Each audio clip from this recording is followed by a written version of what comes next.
Yoga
वाञ्छानं काम काञ्चन निन्दित इन्द्रिय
आरती তোমার গাইছে ছন্দ কত বৃন্দ आरती তোমার জয় জয় আরতি তোমার, হর হর আরতি তোমার, শিব শিব আরতি তোমার। খণ্ডানম ভাব বন্ধান জগবন্দন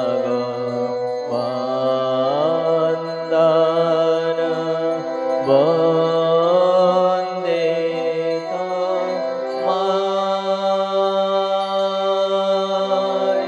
জয় শ্রী গুরু মহারাজ কি জয়।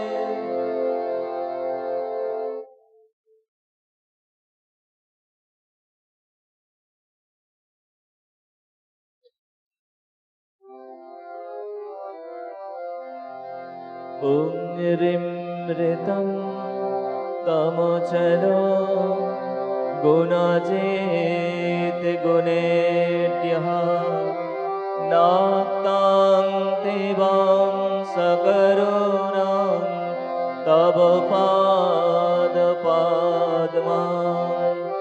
मोहाङ्कुशां बहुकृतं न भजे जतोऽहं तस्मात् त्वमेव शरणं मम दीनबन्धो। भक्तिर्भगश्च भजनं भवभेदकारि गच्छन्तलं सुविपुलं गमनाय तात्वं वक्त्रधृतोऽपि हृदये न मे भाति किञ्चित् तस्मात् त्वमेव शरणं मम दीनबन्धो। तेजस्तरन्ति तरसा त्वयि तृप्ततृष्णा रागे कृते ऋतपथे त्वयि रामकृष्णे मार्तामृतं तव पदं मरणोर्विनाशं तस्मात् त्वमेव शरणं मम दीनबन्धो।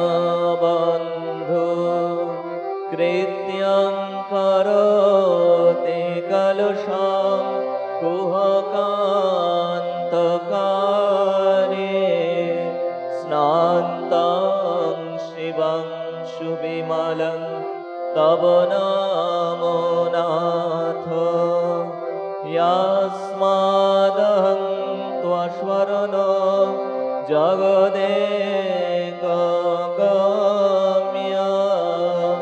तस्मात् त्वमेव शरणं मम दीनबन्धो। ॐ स्थापकाय च धर्मस्य सर्वधर्मस्वरूपिणे अवतारवरिष्ठाय रामकृष्णाय ते नमः। ॐ नमो श्री भगवते रामकृष्णाय नमो नमः। ॐ नमो श्री भगवते रामकृष्णाय नमो नमः। ॐ नमो श्री भगवते रामकृष्णाय नमो नमः।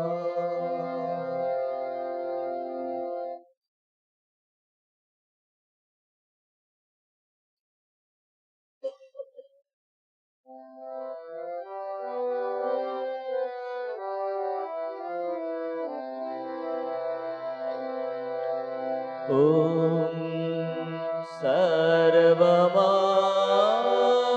सर्वमङ्गल मङ्गले शिवे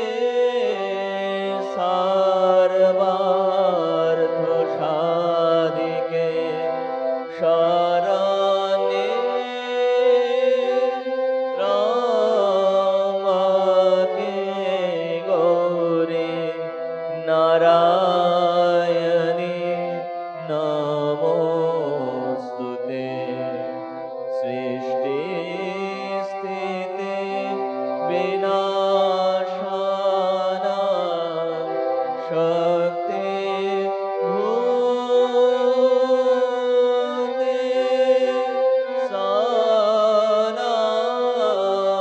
सनातने गुणाश्रये गुणमये नारायणी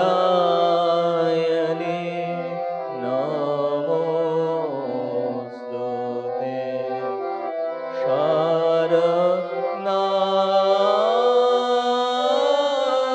शरणागत दीनार्त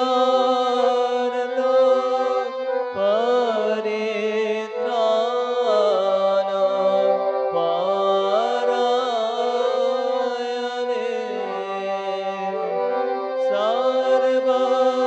सर्वस्यार्थे हरे देवी नारायणी नमोस्तुते जय नारायणी नमोस्तुते जय नारायणी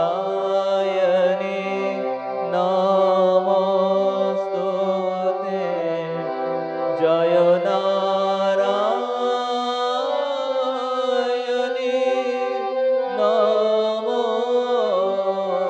नमोस्तुते जय नारायणी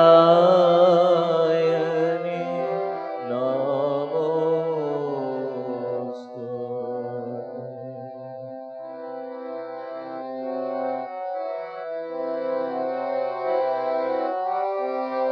जय महामाई की जय जय भगवान श्री रामकृष्ण देव की जय जय स्वामी जी महाराज जी की जय जय स्वामी तुरानंद महाराज जी की जय।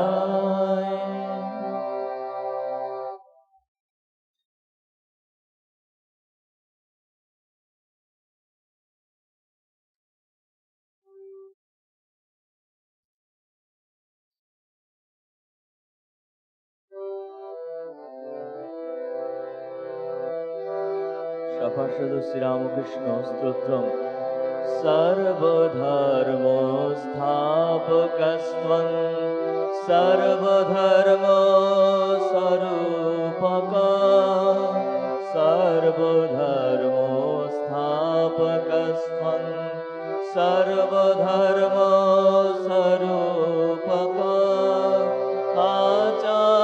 आचार्याणां महाचार्यो रामकृष्णाय ते नमः रामकृष्णाय ते नमः यथाग्ने दाहिका शक्ति रामकृष्णे स्थिता हिया यथाग्ने दाहिका शक्ति रामकृष्णे स्थिता हिया सर्वविद्यां स्वरूपां तां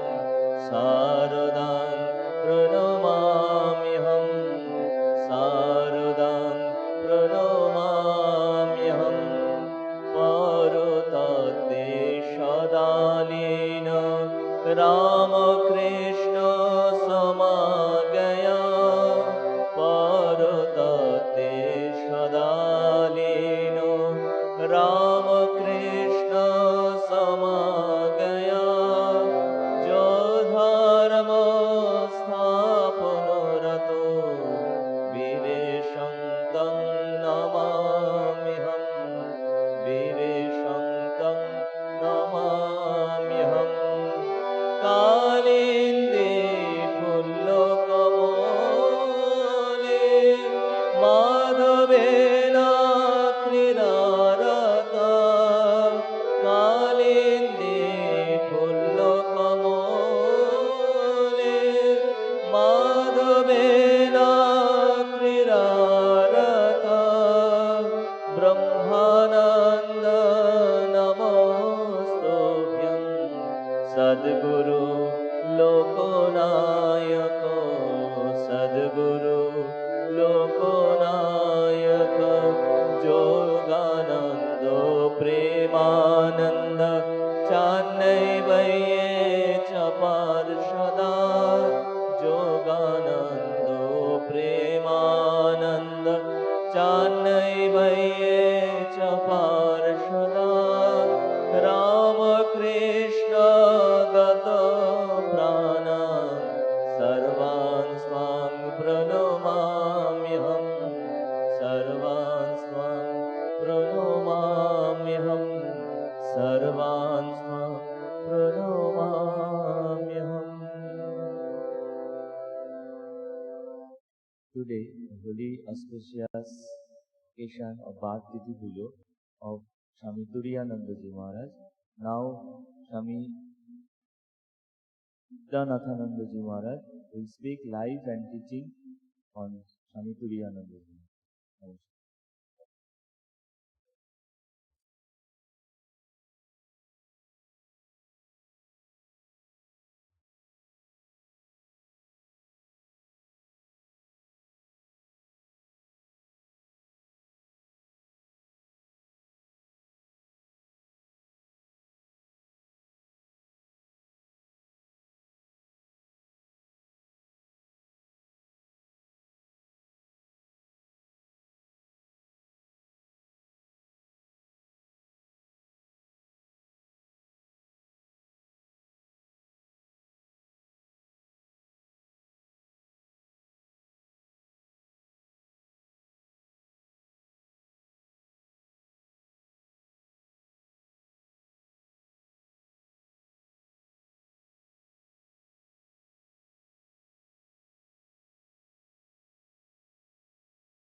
Hello, check.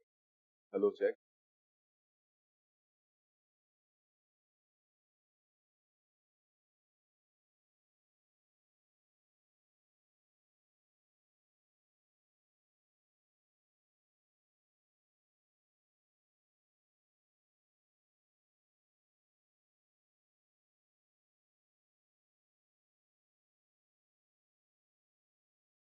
Yes, yes.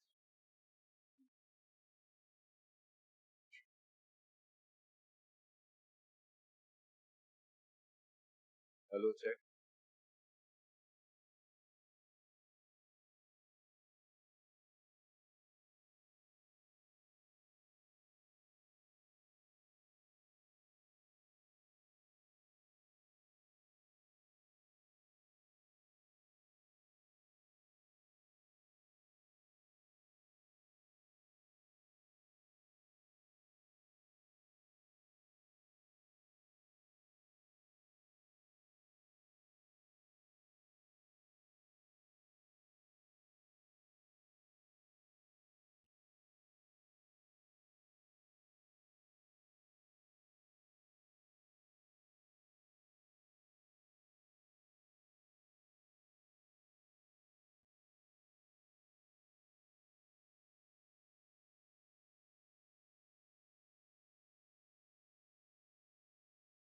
Jananing Saradang Devim Ramakrishnam Jagatgurum Padapadme Tayo Shitva Pranamami Muhurmu. So today is the Tithi Puja of Swami Turiyananda. And when we start speaking, discussing his life or the lives of such people who have achieved greatness in whatever aspect of life, the question that keeps coming to mind is, what was it that inspired their lives? What was the one fact that formed the raison d'etre of their being, the reason for their being, something that formed the undercurrent, the song of their lives? Most of the time, such people are recalcitrant about saying such things about themselves. In Swami Turiyananda's case, we are fortunate because at some point to somebody, he had explicitly said or mentioned something that served as an inspiration, as a guiding motive throughout his life. What was that? He said this particular shloka from Shankaracharya, Jivan Mukti Sukha Prapti Hetave Janmadharitam Atmana Nitya Muktena Natu Samsara Kamyaya.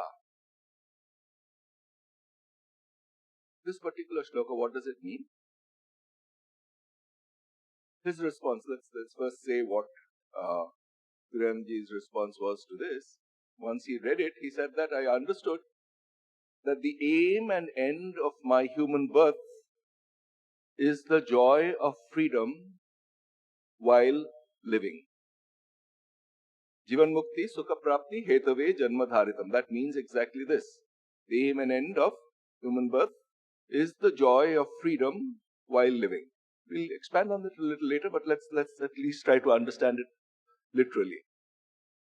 And then the next line, Atmana Nityamuktena Natu Samsara Kamyaya. This eternally free consciousness, also referred to as Atmana Brahman, cannot impute to itself any purpose other than the experience of this freedom even while embodied. The second line, basically, Atmana Nitya Muktena, of the Atman, or for the Atman, which is eternally free, consciousness which is free of all limitations. For that, what purpose can there be? Once embodied in some particular individual, the only purpose it can impute to itself is its own bliss while living in a body. Natu samsara kamya, not for the desire of anything limited. It can only aspire to this infinite freedom and the joy that arises from this freedom. In one of Vivekananda's famous poems, it says, where flowed the stream of knowledge bliss, where flowed the stream of knowledge, truth, and bliss that follows both. Sing high that note. So that particular note, that highest note of freedom, knowledge, truth, bliss, is embodied in Turiyanandaji's life. And explicitly, it came to him through this particular verse of Shankaracharya. This is something he came across when he was quite young. He was born on 3rd January 1963, and he went through a rather tragic loss when he was young. There was a jackal that attacked him when he was still a child, incapable of defending himself. And his mother held him up, and she was essentially mauled and bitten, and she died of this jackal's attack. he was raised by his sister-in-law, his elder brother's wife, who raised him like a mother, protecting him. This particular verse we mentioned, Jivan Mukti Sukha Prapti, is not something that is just something that raises some kind of poetic sentiments in us, not something that fires our imagination or our intellect with, say, a noble ideal, but it needs to be carried out in practice. And the way it was executed, this particular verse inspired, and the inspiration in life that Turiyanji executed, took the form of a deeply austere life, one of tapas. This is one thing that comes to mind every time we think of Turiyanji.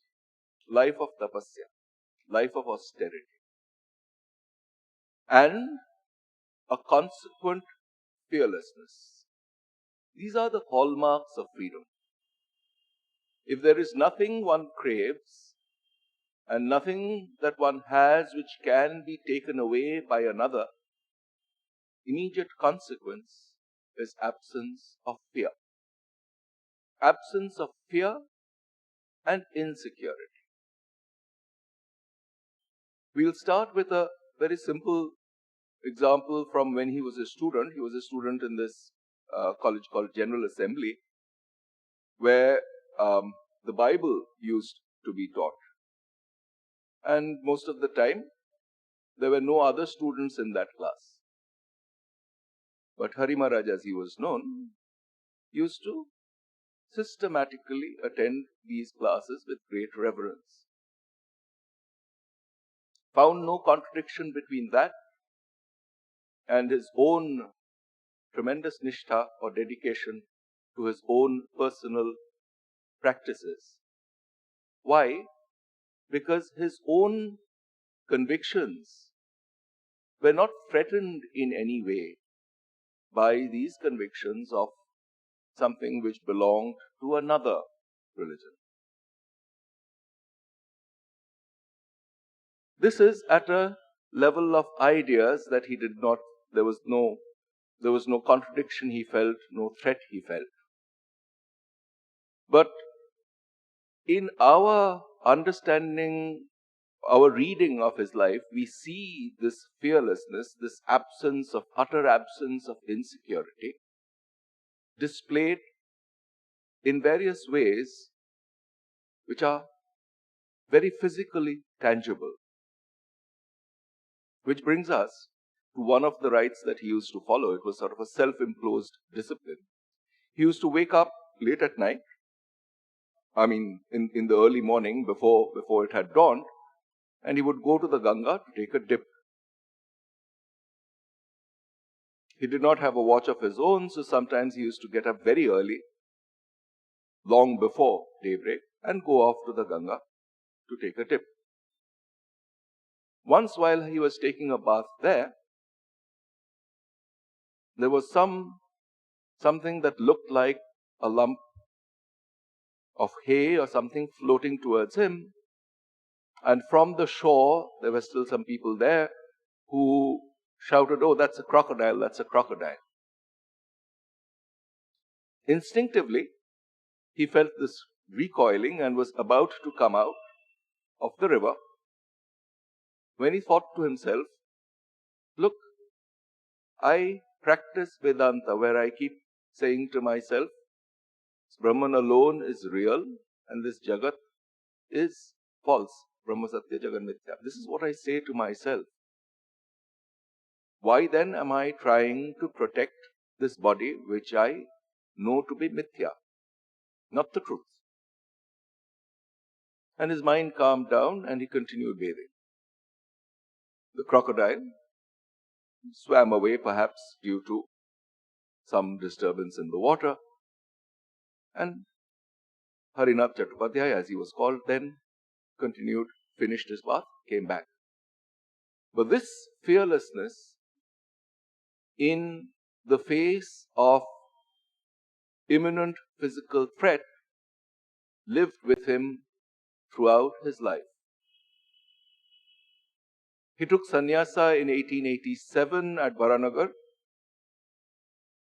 and once, sometime later than that, he was again, because of this habit of going and taking a dip in the Ganga, he was in Uttarkashi, and he was going towards the Ganga to take a dip there. He saw a tiger eating its kill. Again, this instinct for self-preservation arose, and he was tempted to run away. But immediately, this habit of thought, cultivated strongly, came back to him, and he thought to himself, this tiger is doing its job, it is eating. It's eating its kill. That's what the nature of the tiger is about. Why should I be bothered by it? Again, with a calm mind, he proceeded on his way. Finally, there's a third incident. I'm sure there are others, but we'll just stop with this third. He was in Tihri Garhwal at some point of time, in a village, and at night, the villagers had basically informed him that there was a tiger on the prowl. His first reaction was to go into his own hut and keep the door. I mean, the doors were flimsy, as is the case with many huts in villages. And so that the tiger could not enter, would not be able to enter the hut, he put up bricks and created a wall between him and the outside. But then again, the reaction came to him. Do I not say to myself that consciousness alone is, truth alone is, and this world with its appearances is false? Then why should I indulge in this fear, in this fearfulness? And he kicked the brick wall that he had built to protect himself and went outside. There is something that we gain from this perusal of a person's life. See, fearlessness in terms of imaginary dangers is one thing.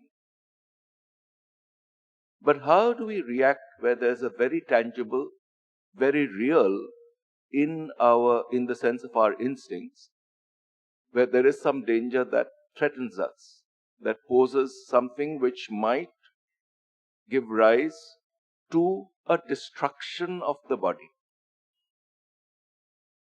It's at these moments that this higher mind, if it's strong and accepts the death of the body as something that is a natural consequence, and one is unperturbed by it, then there's a certain conquest of fear, indicative of freedom of the mind. So these few events are, to many of us, something that is quintessential about Swami Turiyananda. An utter absence of fear, Vedanta in practice, in day-to-day life, in events that come and impinge on our consciousness during our day-to-day dealings. Do we react to them by treating the world as real? Or can we move back from the circumstance and see them merely as a play of natural phenomena and are not true in any essential sense? This, in a sense, is the real test. How we deal with them in real life situations. Having summarized a few incidents from his life which somehow bear evidence, bear testimony to this original inspiration of his life, Jivan Mukti Sukha Prapti Hetave Janmadharitam, we come to the one major event of his life, which is coming in contact with Sri Ramakrishna, and see how his natural predilection towards Vedanta flowered and was supplemented by various things that Sri Ramakrishna taught him.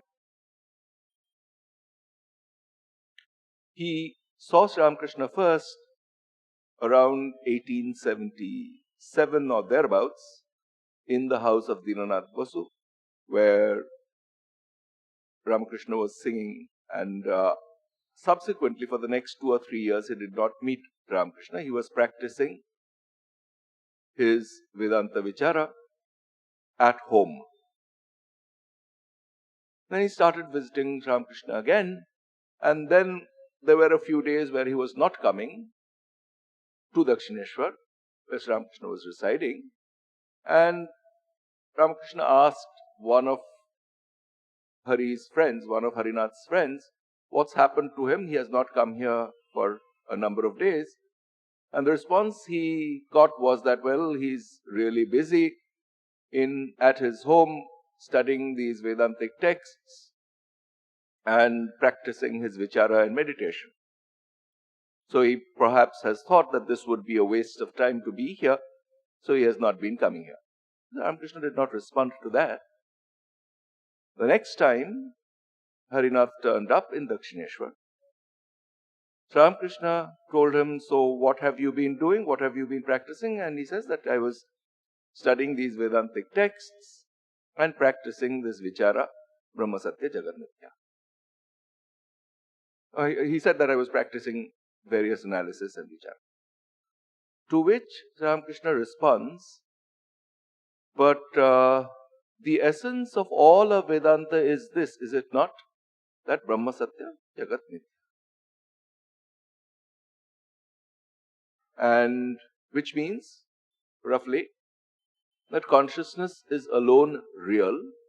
This world with its appearances is false, or at least is not ultimately real. To this statement of Ramakrishna, Harinath immediately responded, yes, that's all there is to it. And he says that that particular statement of Sri Ramakrishna to him left an indelible mark, and he came to understand that through all our readings, through all our analysis, through all our meditation, the aim and end of it is simply to develop this one simple conviction that consciousness alone is true. This quest for truth that we have as human beings, it culminates in exactly, it ought to culminate in exactly this conviction that consciousness alone is and is true. And all this world that we see, these are appearances and have no ultimate value. So if one values truth, then the culmination of the quest for that truth ends when one understands that this consciousness alone is true in any ultimate sense. This was his first major teaching that he got from Sri Ramakrishna. Again, because of this kind of habit of personal study and analysis, there was a period of time when he was absenting himself, and he was focused on this attempt through strength of will to remove from himself any notion of that which is not permanently true, namely this notion of the world with all its attractions from his heart, from his mind. And as we have seen, this is what in Vedanta or in our literature is called Purushakara, the strength of will. The conviction and the will to carry it out in practice by self-effort. He was visiting again in one of the places where Sri Ramakrishna had come, and there was this song that Ramakrishna was singing. It's a mythology. I mean, it's a song based on a mythology. Ore Kushilab Kurishki Gaurab. So there's a story where during a particular horse sacrifice that Ramchandra was conducting, the horse had been allowed to go off, and his sons, who did not know Ramchandra as their father, had caught hold of the horse, and Hanuman or Mahavir had come to battle, and these two young boys had managed to entrap him. And they were very proud of that achievement. This is a song that is sung by Hanuman in response. I mean, it's a mythological thing where he says that, why are you indulging in self-glorification? Would you have been able to catch me had I not allowed you to do so? Again, this thought, that this song sung with great intensity by Ramakrishna drove into the heart of Harinath this idea that it cannot be Purushakar alone, it cannot be self-effort alone. Without grace, without a simultaneous propitiousness of circumstances, self-effort alone is not adequate for establishing these ideas as real in our lives. In one of the very well-known Advaitic texts called the Avadhuta Gita, the very first verse says, Ishvaranugrahat eva pumsam advaita vasana mahat haya paritranat vipranam upajayate. Ishvaranugrahat eva pumsam advaita vasana. Through the grace of God alone, this desire for Advaita, this desire for non-dual consciousness arises in the hearts of people. To what end? Mahat haya paritranat, which leads us to freedom from this fear of anything that is limited. Upajayate means that it comes up. So in the Advaitic texts also, it's not just self-effort, but grace. Grace basically means that circumstances which are beyond our control, beyond our individual control. And this is logical. Why? Finally, what is one aiming for? What one is aiming for is the dissolution of this notion that one is an individual as separate from the world. So, this will, which we feel to be our very own, cannot be everything, because as soon as we feel it to be our very own, we'll see circumstances in the world as the other. But this Advaitic knowledge that one is aspiring for has to be a dissolution of these boundaries, a dissolving of these separations between oneself and the other. So there cannot be this artificial bifurcation between grace and between self-effort. They need to be seen as aspects of the same force guiding our hearts and minds towards a reality which is free from these dualities. This understanding that self-effort alone is good enough is implicitly a fixation of oneself on this body-mind complex. So its opposite, what we call grace, namely things which are not beyond our control, needs to be acknowledged as part and parcel of this. In the Leela Prasanga, in the Sri Ramakrishna, the great master, Swami Sarananji explains this dichotomy. Typically, minds sort of fluctuate between these two aspects, either self-effort or grace. But this really is at the basis of it, born out of our tendency to bifurcate the world into me and the other. Finally, there is no difference. So, this quest for a higher life, this quest for living by higher convictions, necessarily has to dissolve this difference between the two.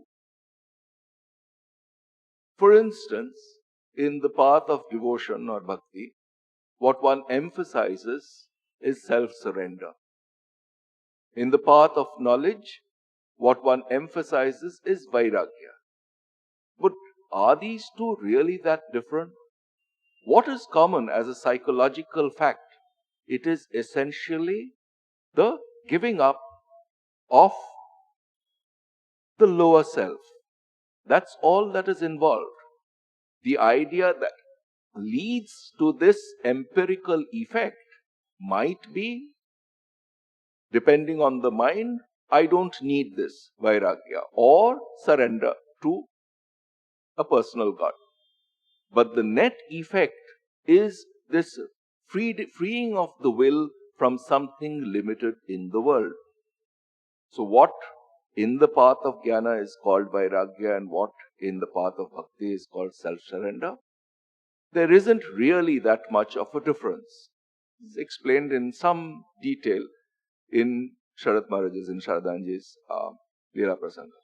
So here, in Swami Turiyanji's life, this particular teaching came to him from Sri Ramakrishna, where he found that because his natural emphasis was on self-effort, was on Purushakara, the cosmic aspect of it, the emphasis on aspects which are not under one's control, was dawned on his consciousness because of this song that Sri Ramakrishna sang.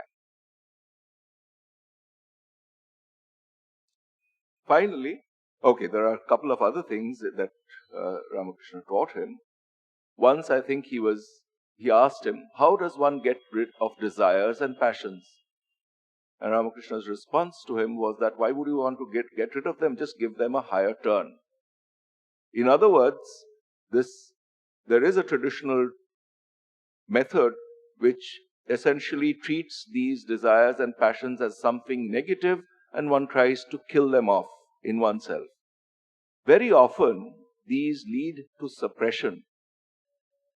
Whereas this teaching that Sri Ramakrishna gave, give it a higher turn, is really giving a more positive orientation to all of them, replacing suppression by sublimation. Finally, one more crucial teaching of Sri Ramakrishna to Harinath was, why would you aspire for nirvana alone? For personal freedom alone? Why not be like somebody who is free while living, who has no fear of this world as it is, and deals with the world out of freedom? This particular aspect of Sri Ramakrishna's teaching has now been embodied in this motto of this order, Atmanamokshartham Jagatitaya Cha. This dual aspect, this multifarious world that we see around us, treating it to be unreal and then retreating from it, is not going to give us a consolidated approach to all of life. But yes, it is true, it's necessary to withdraw and see in oneself that one undivided consciousness is the goal. But then, with eyes open too, in this world, we need to see the same thing if we are to lead an undivided spiritual life. Which means that the world is not to be hated, but rather divinized. So it is one unfragmented life that this last teaching of Sri Ramakrishna to Hari Maharaj was about. We'll return to this particular teaching of Sri Ramakrishna at the end when we come to the last moments of Swami Turiyananda's life. For now, let's turn to the other great association of his life, namely that with Swami Vivekananda. The great reverence that Turiyanji felt for Swami Vivekananda is again a statement that has been captured in one of his letters, in his conversations. And he quotes something from the Bhagavatam, where it's a story about a group of fish, a bunch of fish in some water body at night, and there's a full moon in the sky, and the fish are playful at night, playing with the moon, thinking that the moon is their friend. It's only when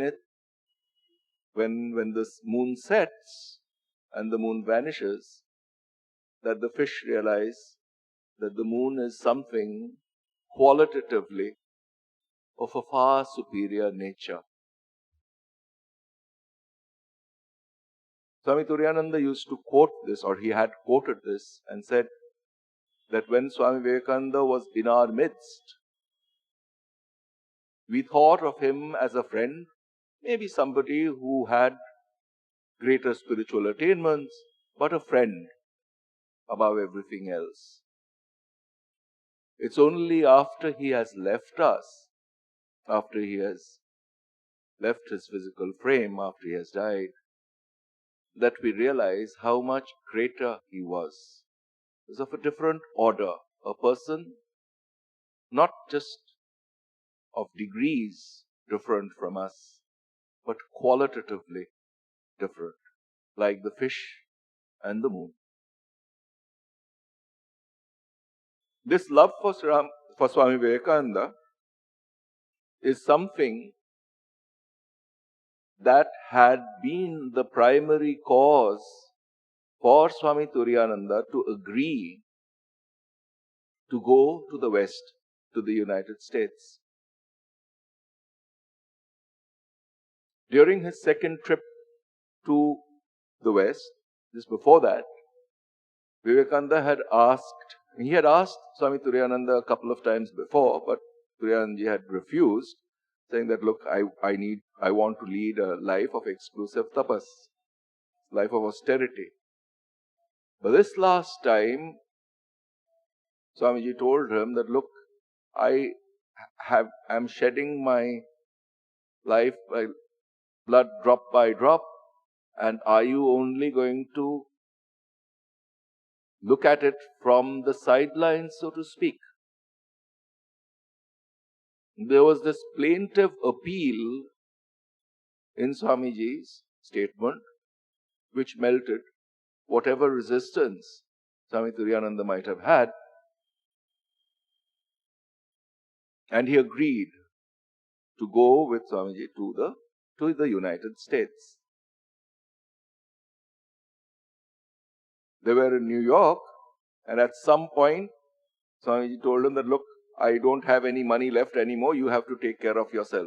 It sounded very harsh, but Turiyanji understood that behind this harshness, there was this intent that Swamiji had of essentially making him, Swami Turiyananda, in terms of his practical dealings there in the United States, entirely self-sufficient. This led him to set up one of his major contributions to the spread of Vedanta and its life-giving ideals in the US. A valley, there was a little plot of land in a valley far away from civilization, housing what we know as the Shanti Ashrama today,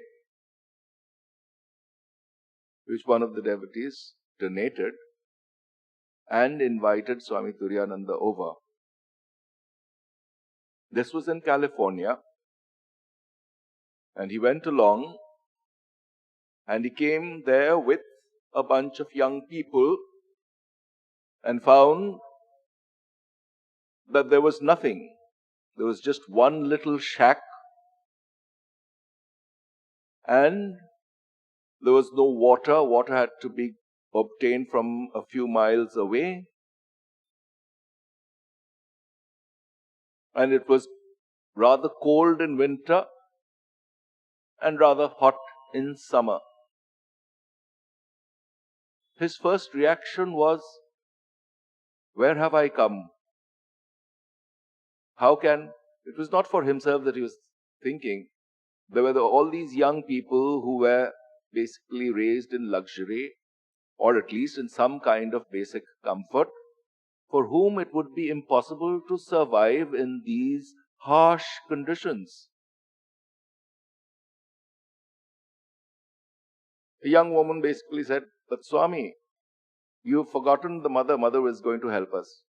This sounded like a casual statement. It sounds like a casual statement, but Turiyanji took it to heart. He said, yes, you're right. You will be called Shraddha from now on. And what they did was they took these odds on, head on. They built with their own hands, they built the hutments, the wooden buildings in that place, managed to get water, and everybody, including Swami Turiyananda, participated in the building of this ashrama. There is a certain event that had occurred. He was meditating in the evening along with these young devotees, and a particular insect, poisonous one, bit him. He merely brushed it aside and continued meditating. Once it was over, they realized that it was deeply poisonous, and there was a case of blood poisoning, and somehow or the other, somebody had come from the city a few hours later with some medication, and with the administering of the medicine, his life was saved. Towards the end of his stay in the Shanti Ashrama, he had this tremendous urge to go back and see Swami Vivekananda again.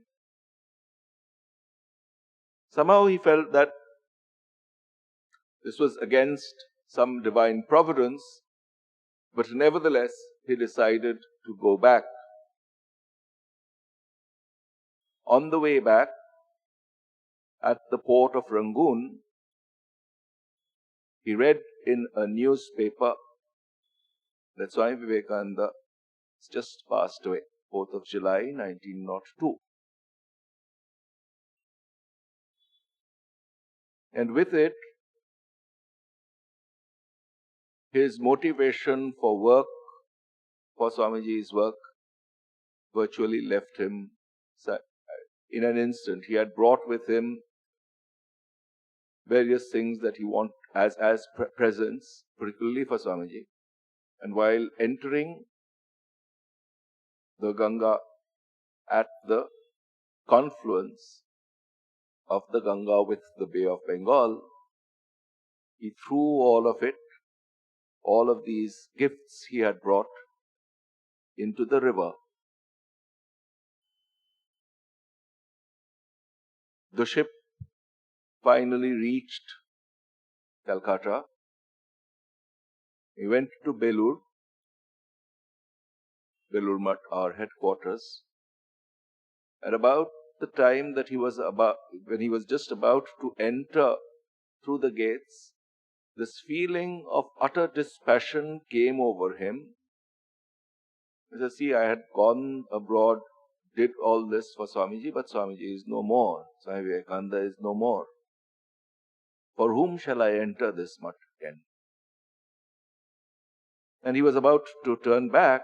Fortuitously, Swami Premananda, who was inside, had sensed something, and he ran out, caught him, and caught hold of him and brought him back to the mutt. Subsequent to this return,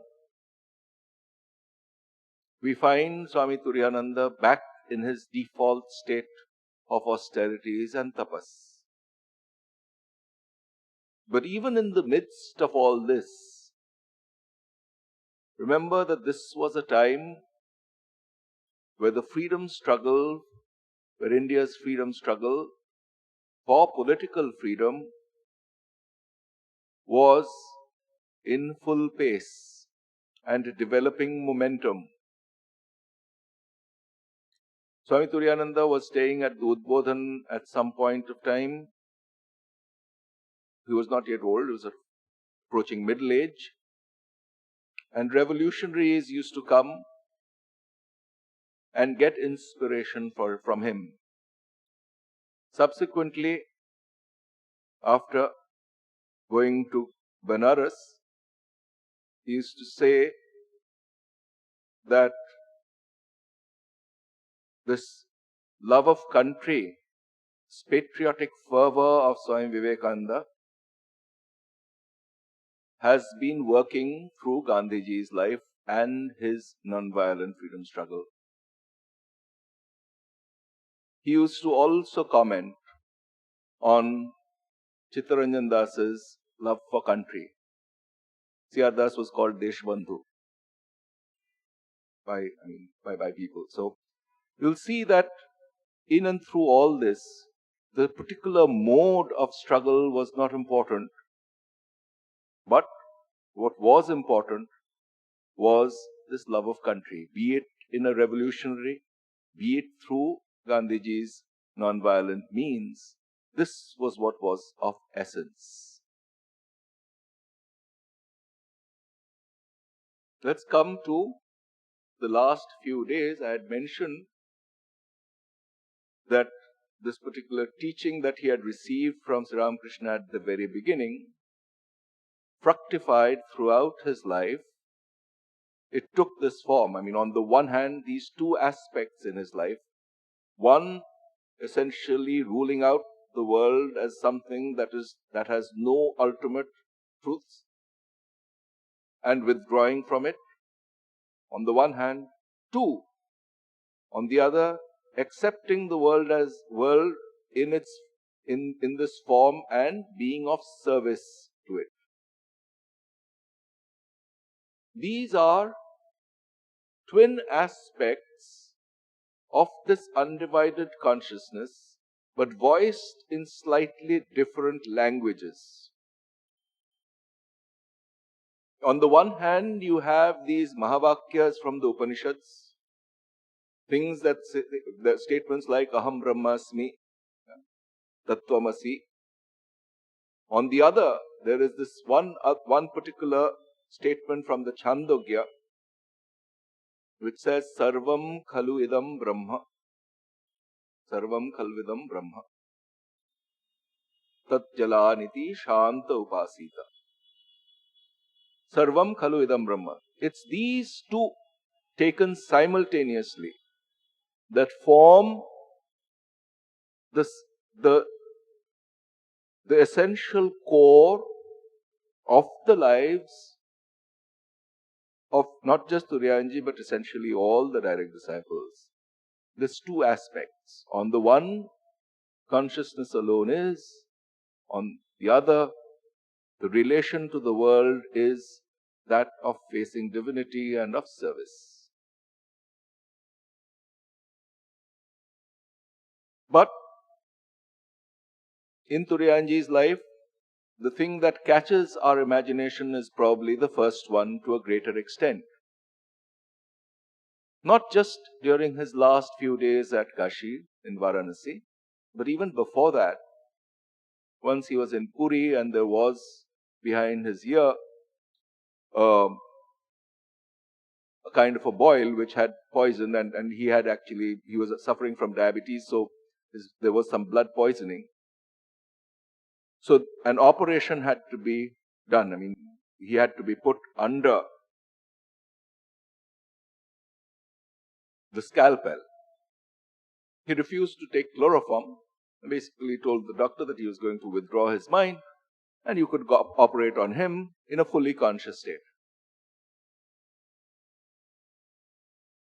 During his last days in Kashi, there was a carbuncle on his back,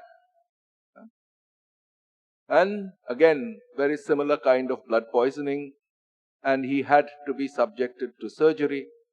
And there's a doctor, again, he refused chloroform, refused to become unconscious, and while he was fully awake and conscious, the doctor operated on him.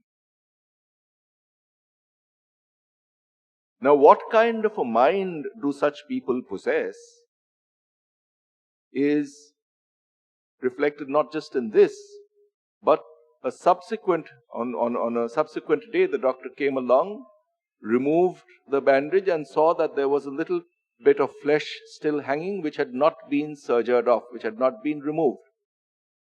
And so without intimating Swami Turiyananda, he was about to cut it, and Swami Turiyananda sort of exclaimed in agony. And then the doctor was surprised. He said that, look, yesterday I was here and I surgered and removed so much from here and you bore it without a single complaint, but now there's just this little piece and it seems to have hurt you. He said, yes, that's true, because you had told me I had removed from my mind from there. But now I have allowed my mind to be in its normal state. Anyway, give me the warning in advance and I'll remove my mind from there.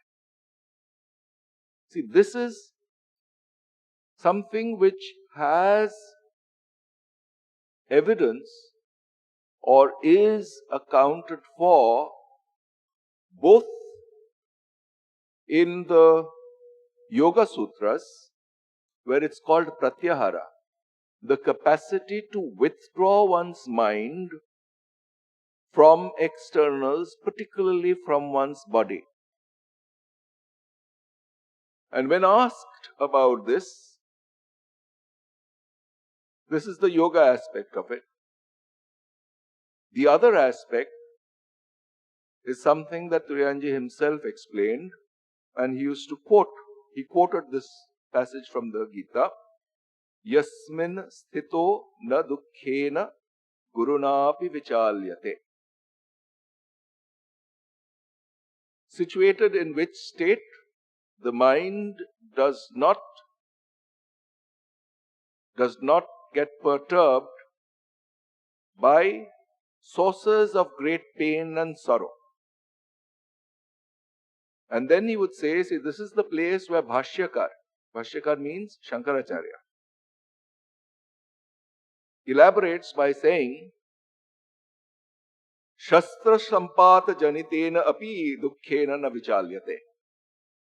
The specific form of dukkha or pain that does not perturb a man of such steady wisdom, a person of such steady wisdom, is the pain that is inflicted by Shastra Sampata through weapons or things which actually hurt the body deeply. For example, a doctor's scalpel. Even with such pain, a person of steady wisdom is not perturbed.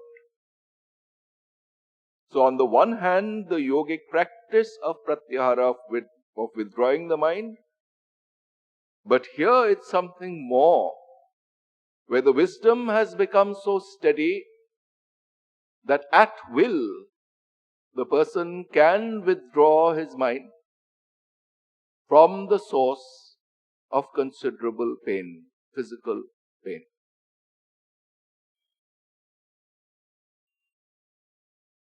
Slowly his condition declined, and on his last day, Swami Akhandananda was there.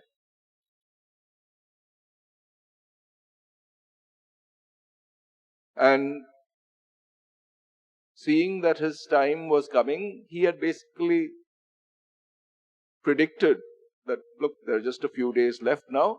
And when his life was leaving, he wanted to, he was lying on the bed, not being able to, not having the physical strength to get up.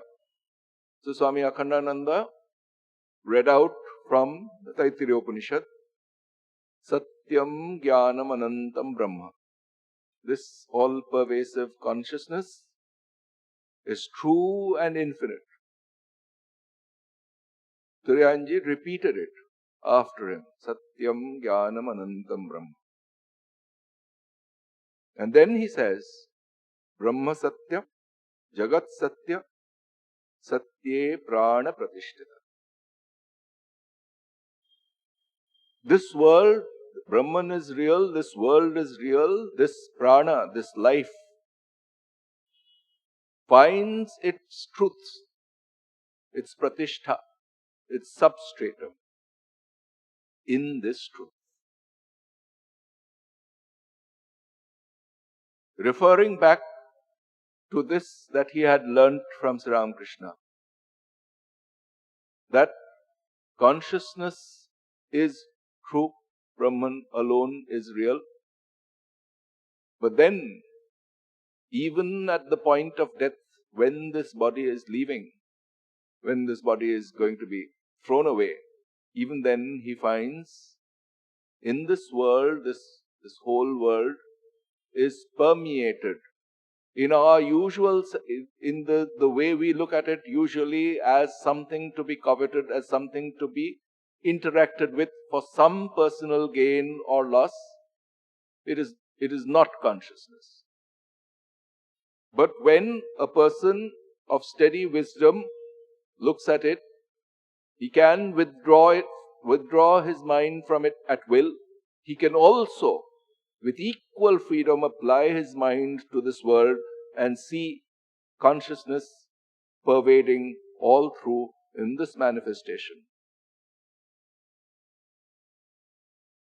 In another place, Vivekananda has said that the one and the many are aspects of the same reality.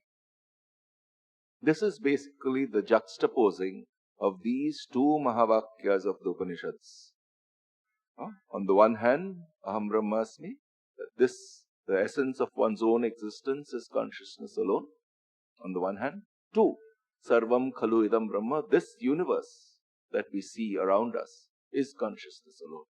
No difference then between the I and the other. There is consciousness alone. Free from notion of duality, free from the duality between one and the many. Which is why one says, Ekam eva advitiyam, that for which a second does not exist. As soon as we have a notion of one, according to our usual logic, our usual logical thinking, this brings us the opposite of one, the many. But the notion of yes and no, the notion of one and the many, the notion of anything and its opposite are founded on our way of thinking. These are, at the end of the day, mental modifications. But to a person of steady wisdom, this dichotomy, this duality does not exist. So, that which we think typically as ourselves and the world, this duality has vanished. Consciousness alone is. So right from the beginning of his life till the very end, it was this particular motive which flowered in various ways, which we find to be the underlying song of the life of this great man. So let us finally, before we conclude, let me repeat this verse that had inspired him to start his life, with which he ended it. जीवन मुक्ति सुख प्राप्ति Hathaway जन्मधारितम आत्मना नित्य मुक्तेन न तो संसार कामया। ओम शांति शांति शांति। हरि ओम तत्सत। श्री राम कृष्णार्पणमस्तु।